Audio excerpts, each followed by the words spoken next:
Bienvenue dans le débat. Viktor Orban va-t-il conserver le pouvoir après 16 ans aux commandes de la Hongrie? Tel est l'enjeu des élections législatives qui se tiennent dans le pays. Le Premier ministre hongrois est en mauvaise posture dans les sondages. J.D. Vance est arrivé ce matin à Budapest pour le soutenir.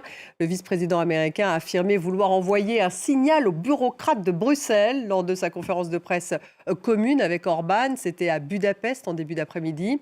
Le scrutin a lieu dimanche. Le rival de Viktor Orban est un ancien fidèle du régime. Il s'appelle Péter Magyar. Et il est devenu en quelques mois l'espoir de toute l'opposition hongroise. L'Union européenne, mais aussi l'Ukraine, observe attentivement la campagne, alors qu'Orban bloque toujours le prêt européen de 90 milliards d'euros à Kiev. Alors on va revenir sur ces législatives. Orban est-il vraiment mis à l'épreuve cette fois par son adversaire Péter Magyar?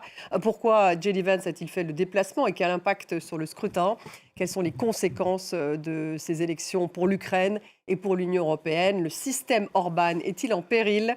On pose ces questions à mes invités. Amélie Poinçon est avec nous. Poinceau, pardon, est avec nous ce soir. Bonsoir. Vous êtes journaliste à Mediapart et autrice de Dans la tête de Viktor Orban. C'est sorti chez Actes Sud. Jacques Rupnik est avec nous. Bonsoir. Professeur au Collège d'Europe de Bruges, directeur de recherche émérite à Sciences Po, auteur de Le triple retournement de Viktor Orban. Et ça va paraître dans la revue Le Grand Continent cette semaine. Maud Kessar est avec nous ce soir. Bonsoir. Bonsoir. Vous êtes directrice du domaine Euratlantique à l'Institut de recherche stratégique de l'école militaire, à l'IRSEM. Bienvenue. Et nous avons avec nous par Teams Olivier Weber. Bonsoir, grand reporter et écrivain. Bonsoir. Auteur de L'Esprit de résistance aux éditions de l'Aube.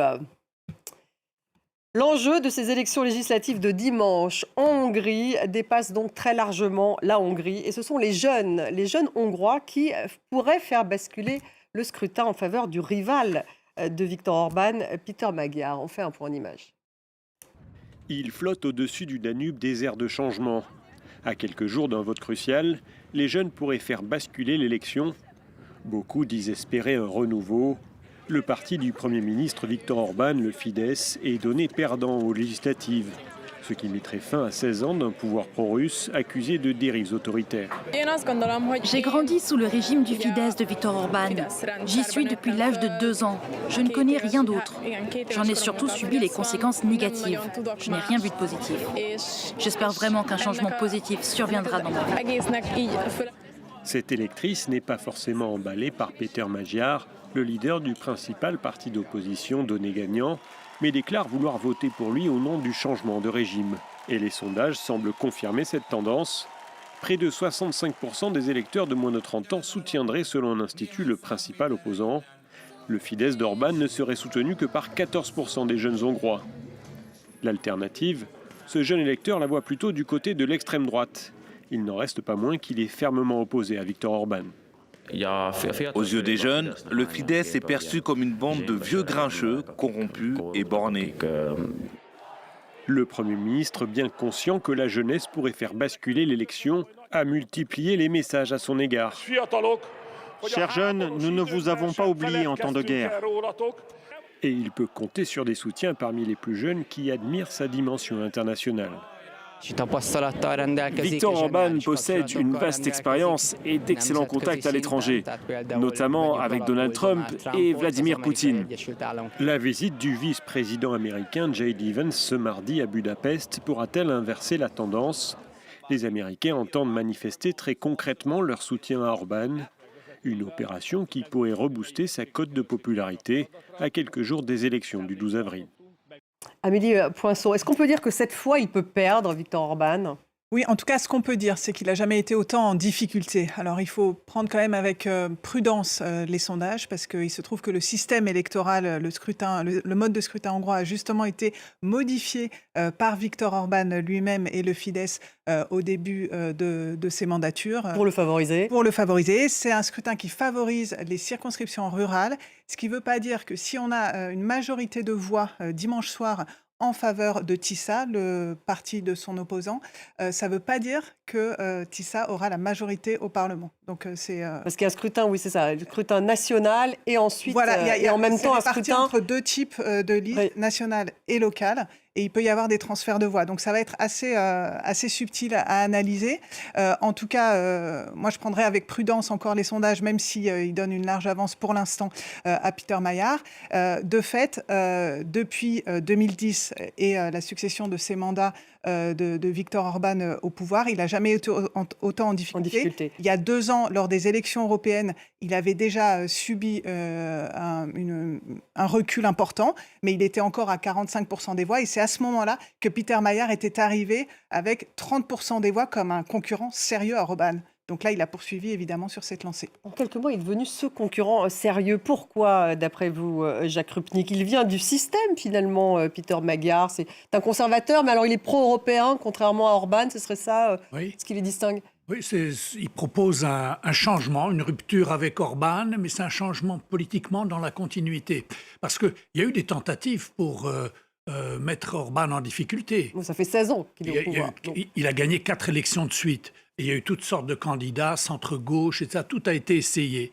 Là, ce qui est intéressant, c'est quelqu'un qui vient du Fidesz. Il a passé 20 ans au Fidesz. Donc le parti d'Orban. Et il attaque le Fidesz, non pas sur son passé, ça ce serait difficile pour lui de le faire, mais plutôt sur le système qu'il a installé.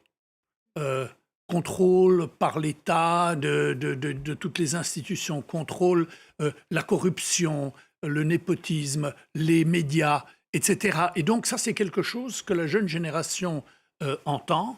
Et puisqu'on a vu le reportage là, sur les jeunes, il ne faut pas oublier que Orban, quand il est entré en politique, il a créé le Fidesz, qui était un parti d'étudiants. C'est un groupe d'étudiants dissidents qui crée un parti politique. Donc je crois que de se voir contesté par la jeune génération qui se reconnaît plutôt en Peter Maillard, ça doit lui faire mal. Il fait partie vraiment, il se dit conservateur, mais là il est vraiment conservateur aussi sur le plan générationnel. Je crois que c'est un clivage important dans l'électorat hongrois. J.D. Vance, qui s'est déplacé en Hongrie. Aujourd'hui, il va être pendant 2 jours sur place pour soutenir, et il l'a dit aujourd'hui dans une conférence de presse commune avec le Premier ministre hongrois, il est venu soutenir Viktor Orban. On va l'écouter. Ce qu'il s'est passé dans ce pays en pleine campagne électorale est l'un des pires exemples d'ingérence étrangère dans une élection que j'ai jamais vue, ou même dont j'ai jamais entendu parler.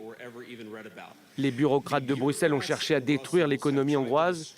Ils ont tenté de rendre la Hongrie moins indépendante sur le plan énergétique. Ils ont voulu faire grimper les coûts pour les consommateurs hongrois et ils ont fait tout cela parce qu'ils détestent cet homme. Mais je pense que ce que le peuple hongrois devrait faire, ce que je l'encourage à faire, c'est de se poser la question suivante. Non pas qui est pro ou anti-Europe, ni qui est pro ou anti-États-Unis, mais qui est de votre côté, qui est du côté du peuple hongrois. Maud Kessar. Alors, c'est une démonstration de J.D. Vance. Finalement, ce qu'ils ont en commun, J.D. Vance et Viktor Orban, c'est cette haine, c'est l'Union européenne comme adversaire.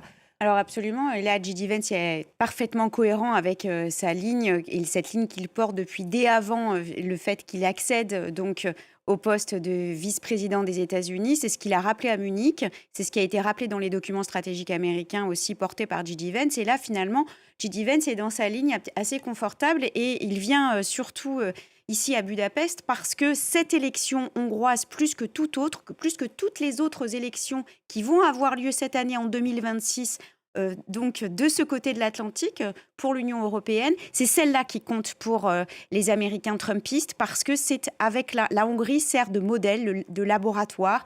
Elle sert aussi de lieu de rencontre pour les MAGA, les NatCon, les national-conservateurs. Et puis tout le réseau qui se rencontre, qui se retrouve souvent en Hongrie. À Budapest, proche du Danube, avec l'Institut du Danube qui a fort alimenté en fait les éléments idéologiques à la fois du Claremont Institute et de l'Heritage Foundation.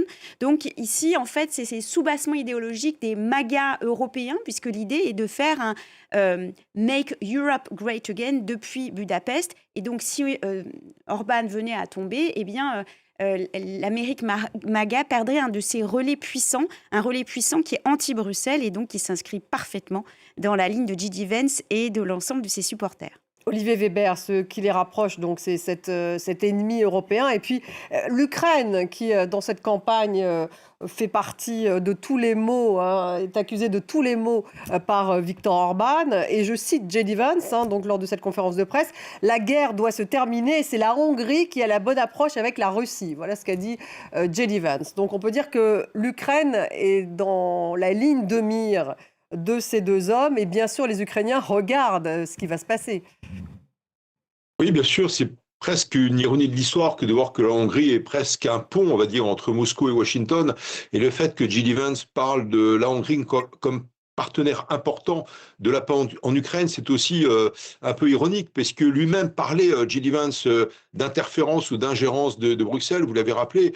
Et qu'est-ce que c'est d'autre lorsqu'un vice-président américain vient dans un pays européen, un des 27, à quelques jours d'un scrutin, pour justement mettre en place un système de soutien très important, symboliquement, politiquement, diplomatiquement, avec Viktor Orban. Donc oui, c'est évidemment le caillou dans la chaussure, c'est le choix, l'envie, le souhait de parti républicain, de Trump et de J.D. Vance, que d'avoir encore une nouvelle Hongrie, un 5e mandat successif de Orban, qui pourrait représenter un tremplin dans l'Europe. Vous l'avez dit, quelques semaines après l'intronisation de Trump, J.D. Vance est venu à Munich et lors de ce discours devant les Européens, il a vilipendé les valeurs démocratiques, il a critiqué les valeurs européennes, etc.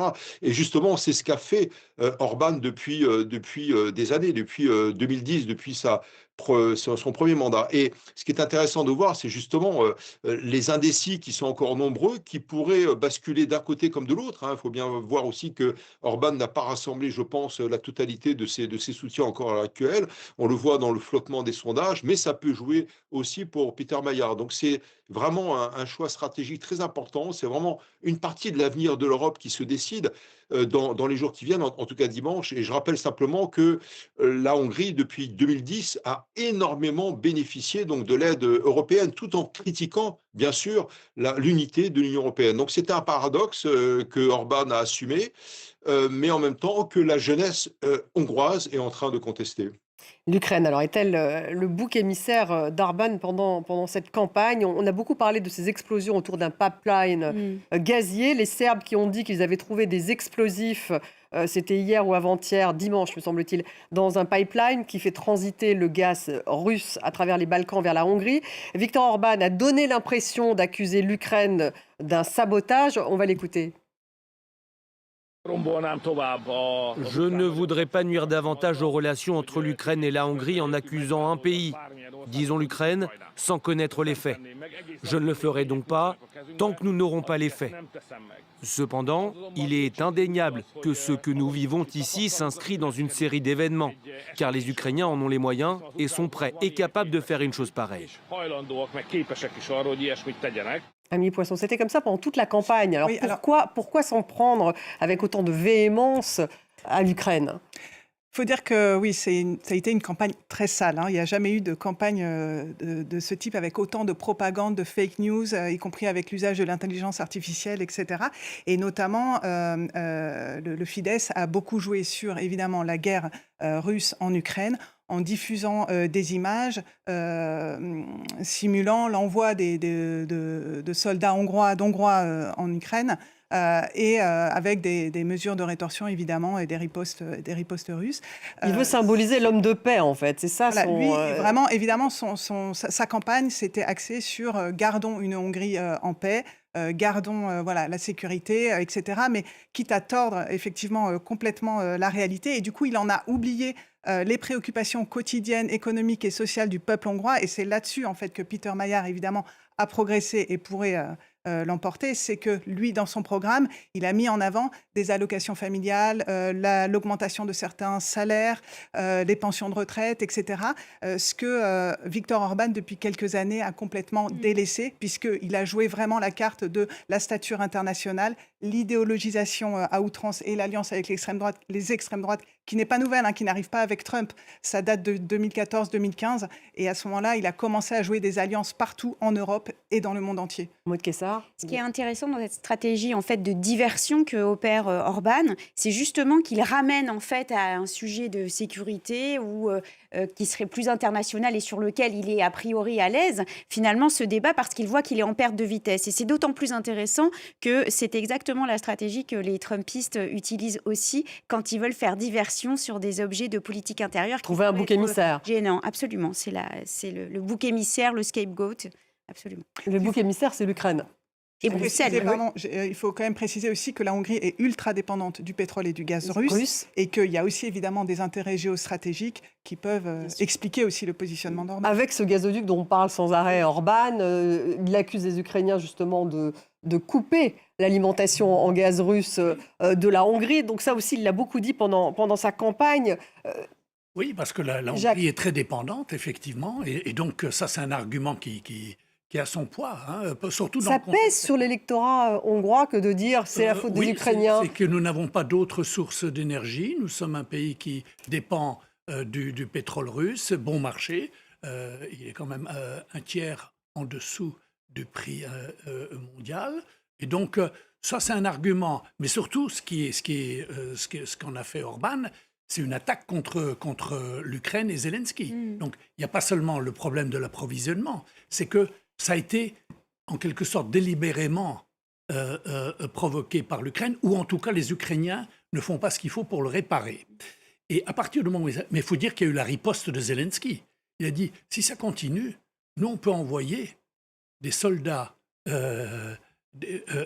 ukrainiens expliquer à Orban ce qu'il en est vraiment.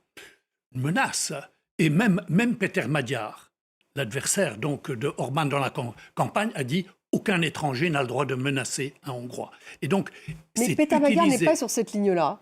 Il n'est pas sur cette ligne-là, mais quand même, quand il y a une menace comme celle qui a été proférée par Zelensky, il se met en posture pour ne pas être attaqué lui-même. Et donc, l'idée d'Orban, c'est j'ai d'un côté l'adversaire européen, l'Europe qui s'ingère, l'Europe qui pousse, etc.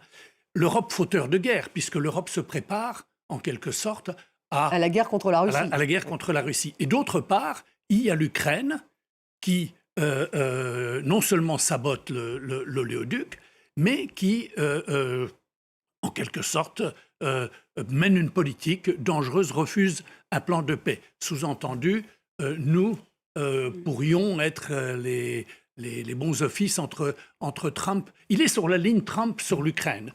Il y a un deal, l'Ukraine doit accepter de perdre du territoire et la paix est à ce prix. Et donc, il y a chez Orban cette idée qu'il a eue dans toutes les campagnes, il faut trouver un adversaire. Autrefois, c'était les anciens communistes. L'élection suivante, c'était Soros et Juncker. Donc, il y avait toujours l'Europe et Soros. Le président de la Commission, Juncker, oui, et Soros, européenne. Le Hongrois d'origine, juif new-yorkais, très riche, qui a son réseau d'ONG, etc. Soros. Et donc, il y avait Europe et Soros. Maintenant, c'est sur les posters à Budapest, vous avez von der Leyen et Zelensky.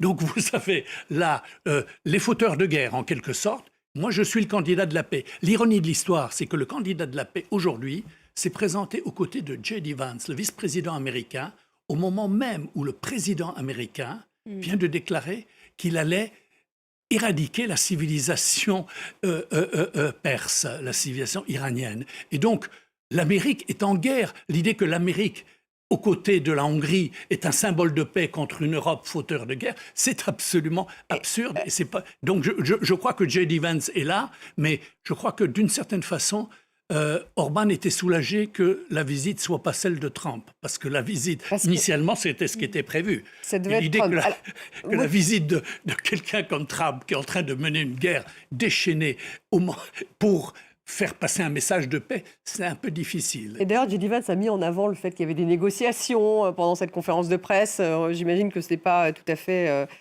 tout à fait un hasard. Un mot, Maud Kessar, aussi sur le fait que la Commission européenne a fait savoir qu'elle était préoccupée, ça c'était lundi dernier, pas hier, lundi dernier, par des infos du Washington Post qui suggèrent que la Hongrie a fait fuiter des données sensibles à Moscou, que le ministre des Affaires étrangères hongrois en fait profite des pauses pendant les réunions à Bruxelles pour appeler Sergueï Lavrov, donc le chef de la diplomatie russe. Ça a été démenti, Orban dénonce des attaques graves, mais enfin on l'accuse carrément d'être un espion russe, son chef de la diplomatie, selon le Washington Post.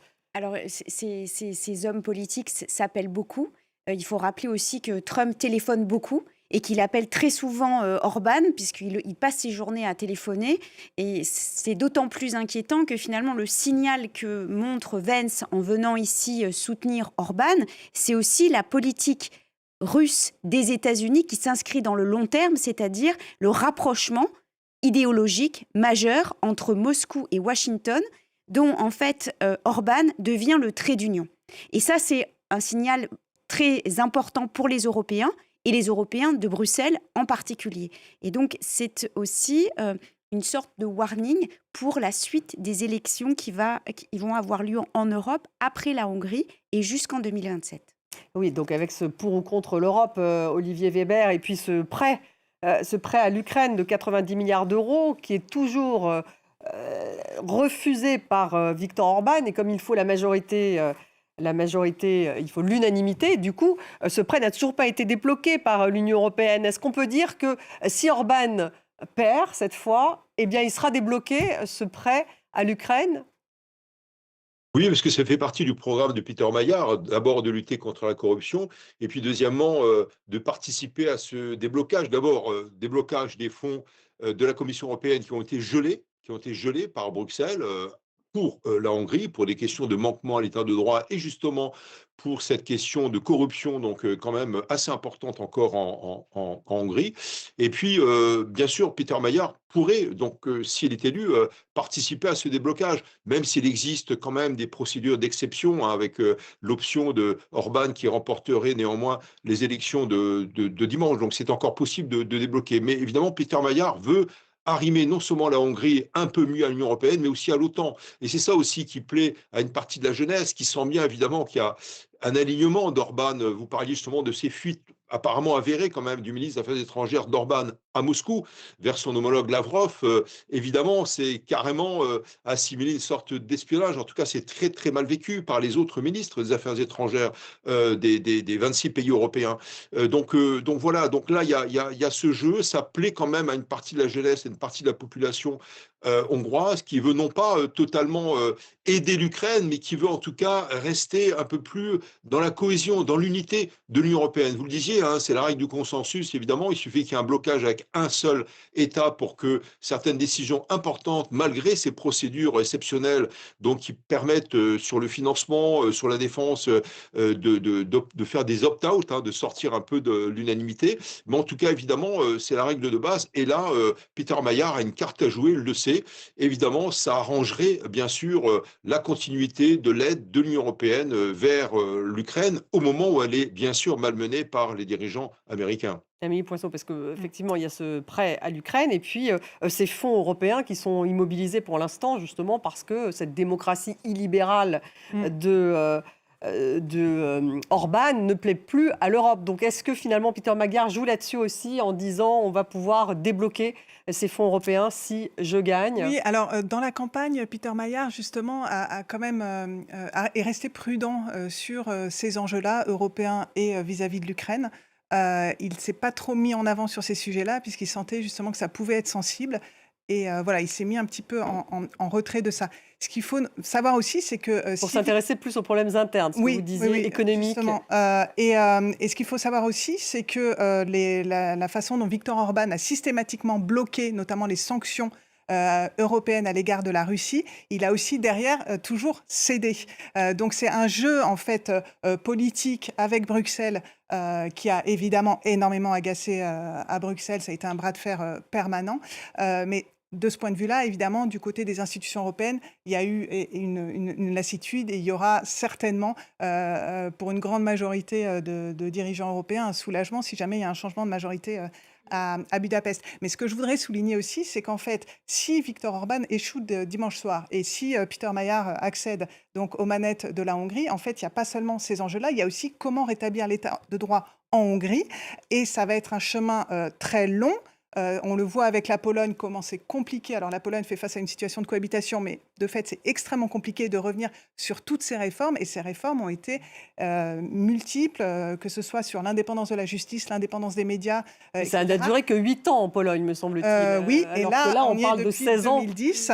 Et donc, c'est Peter Mayer et son parti va avoir besoin de beaucoup de temps et de beaucoup d'alliances politiques pour y parvenir, si c'est l'objectif. S'il arrive effectivement à battre son adversaire. Justement, ce système Orban, Jacques Rupnik, manifestement, ce capitalisme, est-ce qu'il a d'abord favorisé plutôt sa famille, ses proches? Est-ce qu'on peut dire ça sur le capitalisme hongrois? C'est une sorte de capitalisme oligarchique. Donc on pourrait parler d'oligarchie. Là. Lien avec, voilà, pour bien réussir dans les affaires. Lien avec le parti. Faut être proche du pouvoir, proche du parti.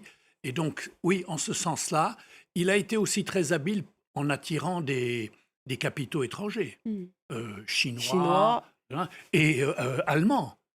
Tous les Allemands sont là. BMW, Siemens, tous. Gros investissements bavarois en Hongrie. Et donc, il a joué cette carte-là. Plus les fonds européens, quand même. Quand vous recevez 3% de votre PNB chaque année en transfert européen, ben vous hésitez 2 fois avant de claquer la porte. Donc, ça a permis au système Orban de tenir. Il est en difficulté aujourd'hui parce que l'économie hongroise va mal, l'économie européenne ne va pas si bien. Il dépendait de l'économie allemande, mais elle ne va pas si bien. Il y a la question de l'approvisionnement en pétrole. Bref, les circonstances économiques ne sont pas favorables. Mais le vrai défi, c'est celui qui vient d'être mentionné. C'est peut-on, après 16 années de pouvoir illibéral, c'est la formule que lui emploie, démanteler... C'est-à-dire une forme de contrôle de la justice aussi, en plus du contrôle du capitalisme. C'est en gros le pouvoir qui n'aime pas partager le pouvoir. Il n'y a pas la séparation des pouvoirs, il n'y a pas un véritable état de droit, puisqu'il n'y a pas donc une cour constitutionnelle indépendante, etc. Des libertés académiques aussi. Et les médias, etc. Et donc la question, c'est comment démanteler un système qui a été mis en place pendant 16 ans. Et ça va être un des enjeux, le score. Si Magyar gagne vraiment avec une grosse avance, s'il a, je ne sais pas, 60%, parce qu'il faut avoir 60% pour modifier les lois constitutionnelles en Hongrie. Donc si on veut démanteler le système Orban, il faut avoir une majorité des deux tiers à l'Assemblée. S'il a une courte majorité, il tentera de faire un certain nombre de choses. Il peut le faire peut-être dans les médias, dans l'audiovisuel public ou des choses comme ça, mais il sera très limité. Et donc, la question hongroise, comme la question en Pologne avec Tusk quand il est arrivé au pouvoir, c'est comment démanteler un régime illibéral sans employer des méthodes illibérales, elles aussi. Si vous voulez respecter, donc respecter la Constitution, respecter l'Assemblée. Etc.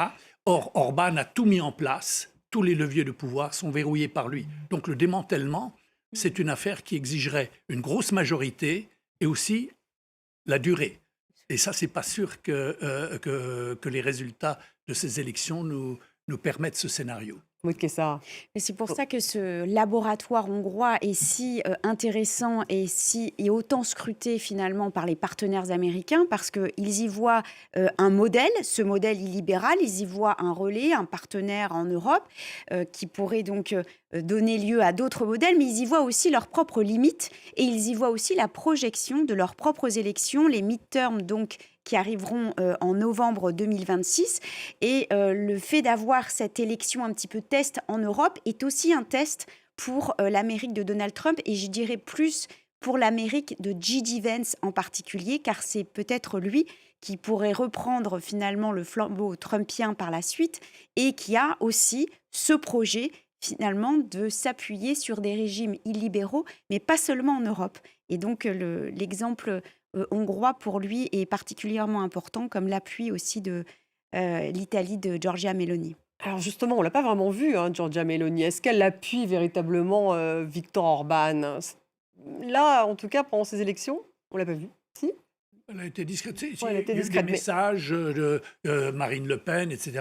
Marine Le Pen La- était sur place d'ailleurs, hein, il y La a une galaxie, dizaine de la jours. galaxie des Trumpistes européens a quand même essayé de faire, mais c'était plutôt un service minimum, je dirais. Ils n'ont pas véritable. Et l'arrivée de J.D. Vance, c'est le clou voilà, le réseau et le symbole de le pivot américain nous soutient. Je ne suis pas sûr que ça ajoute grand-chose aujourd'hui. Parce que l'ambition d'Orban... Mais justement, c'est ce que disait le jeune, pardonnez-moi, Oui. Jacques Ruville, qu'on a entendu dans le reportage. Il est connu sur la scène internationale, il est proche de Trump, donc ça peut lui permettre de récupérer un certain nombre d'électeurs. C'était ça son atout majeur.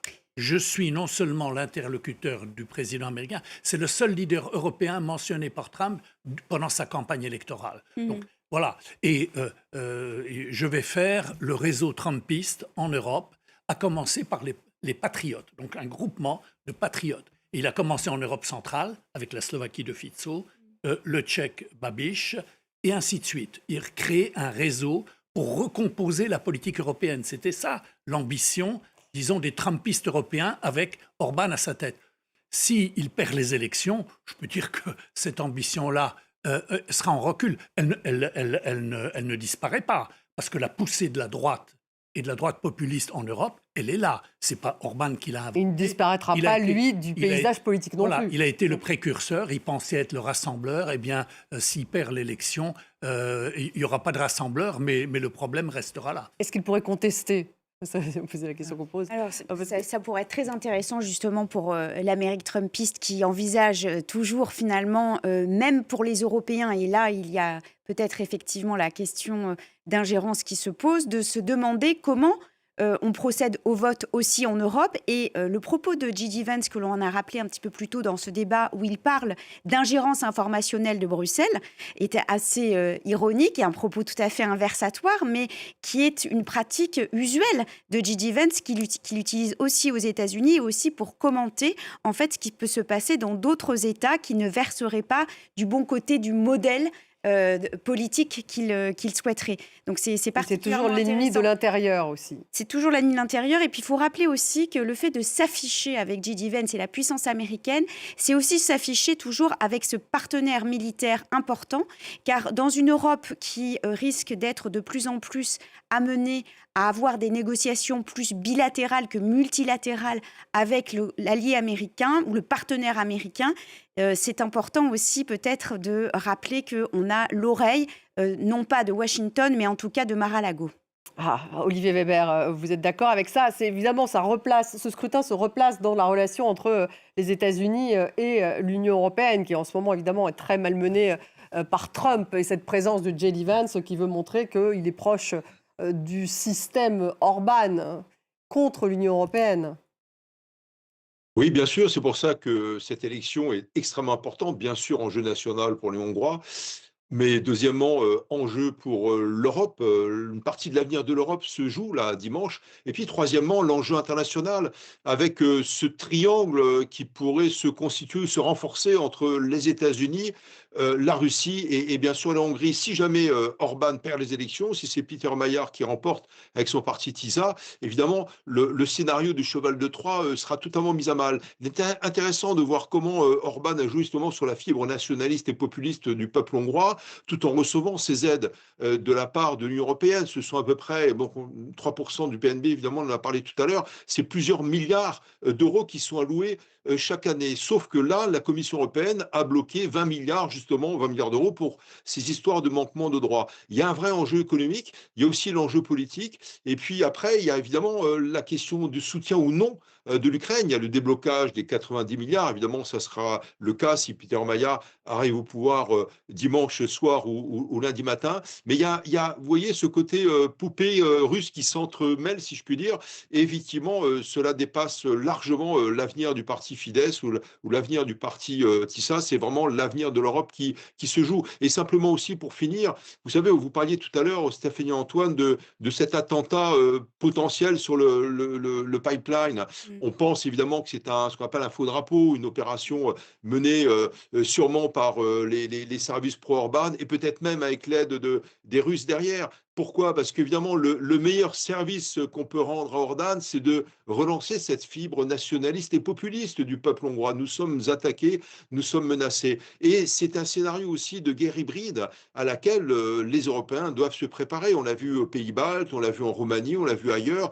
La Russie va jouer de plus en plus cette carte de la guerre hybride et bien sûr de l'ingérence dans les affaires intérieures européennes, comme l'a fait finalement J.D. Vance, là, aujourd'hui même à Budapest. Alors, on peut se dire que si Peter Magyar gagne, il aura quand même passé un certain nombre d'obstacles à vous écouter. Oui, mais ce qu'il faut noter aussi, c'est que si Viktor Orban échoue, il n'empêche qu'il a remporté une victoire idéologique déjà, de fait, depuis quelques années en Europe. Depuis, moi, je le fais remonter à 2015, lorsqu'on fait face à un afflux d'exilés d'Irak, de Syrie, etc., et où Viktor Orban apparaît comme l'homme fort et l'homme justement qui va bloquer l'accueil des réfugiés en Europe.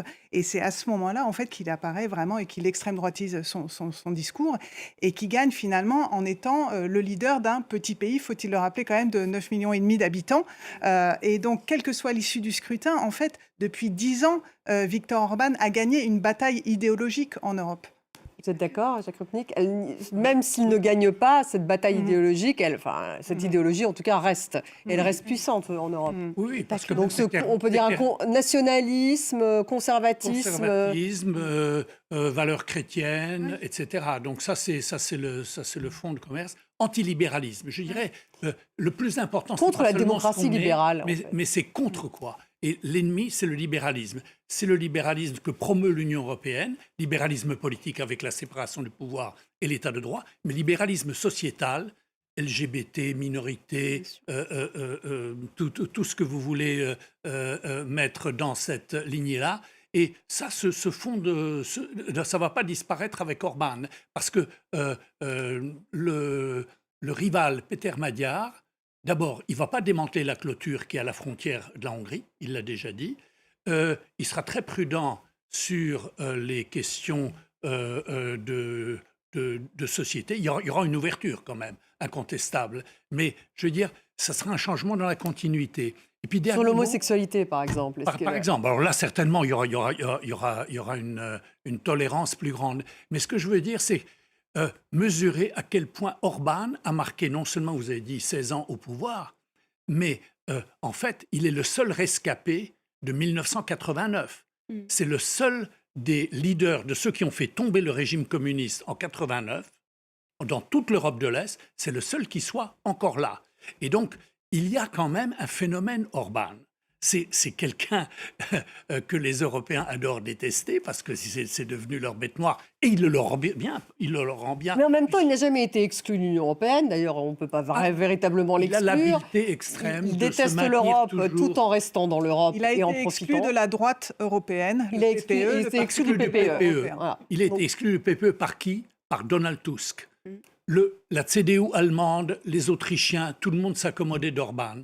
Jusqu'au jour où Donald Tusk a dit « si on veut être un vrai démocrate chrétien, si on veut être un vrai démocrate centre-droit, eh bien, voilà ce qu'il faut faire. » Il a donné les 10 commandements et il visait directement le régime Orban. Donc c'est finalement, voilà, la rivalité, elle est aussi à l'Est. Tusk contre Orban. Et, il a été lâché par la droite allemande également. Et la droite allemande qui l'a cautionné pendant très longtemps. Angela Merkel, etc., avait accepté. Et c'est plus le cas avec Merz, donc du coup, il y a eu un changement certainement pas, oui, parce qu'il est devenu justement, par son attitude de confrontation avec l'Europe, et ça, c'est pas acceptable pour les Allemands. Non, ce qui est intéressant, je pense, c'est Orban comme phénomène politique depuis 89. Une ère se termine avec... S'il perd, je pense qu'il va perdre cette élection, et donc ça sera la fin de l'ère Orban. Mais cette élection, la Hongrie, quel que soit le résultat, sera différente après cette élection. Toutefois, la circulation des idées qui n'a pas fonctionné en Europe avec une résistance européenne a très bien fonctionné jusqu'aux États-Unis puisqu'elle revient et c'est au nom de ces mêmes valeurs que Orban voulait porter et que J.D. Vance a rappelé encore cet après-midi, à savoir toutes ces valeurs antilibérales justement. que Vance veut défendre. Et c'est pour ça qu'ils sont aussi accrochés à Orban, qui reste un des bastions, en fait, européen de ces valeurs chrétiennes et conservatrices que les successeurs de Trump ne voudront certainement pas lâcher, à grand renfort de droite chrétienne conservatrice, très bien représentée donc par Vance et l'ensemble de ses supporters en Europe. Olivier Weber, Zelensky va regarder, j'imagine, le scrutin de près dimanche. Le destin de l'Ukraine, je dirais même à court terme, c'est l'enjeu là aussi, hein. Oui, bien sûr, évidemment, ça serait une grande nouvelle positive pour l'Ukraine et Zelensky si Peter Mayer était élu.